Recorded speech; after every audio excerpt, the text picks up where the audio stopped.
آپ کو بتاتے چلیں وہاڑی سے اسد علی بھٹی بیورو چیف کی رپورٹ کے مطابق وہاڑی ڈپٹی ڈائریکٹر BISP کی نااہلی یا منتھلی کا چکر، انتظامیہ خاموش۔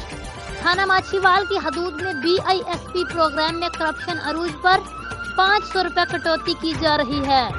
وجیحان والا وہاڑی نیوز ٹیم اور ہمہ حقوق نسواں فاؤنڈیشن NGO کے نمائندے نے روکا تو شدید تشدد کا نشانہ بنایا، موبائل فون بھی توڑ دیا۔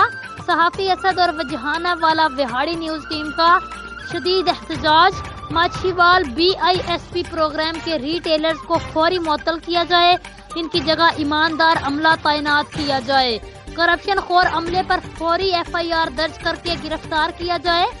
وجیحان والا وہاڑی نیوز ٹیم کی managing director madam Qasim Yasin نے میڈیا سے بات کرتے ہوئے کہا کہ سینئر صحافی اسد کو انصاف نہ ملا اور ان کرپشن خوروں کو معطل نہ کیا گیا تو احتجاج کا دائرہ کار بڑھا دیا جائے گا۔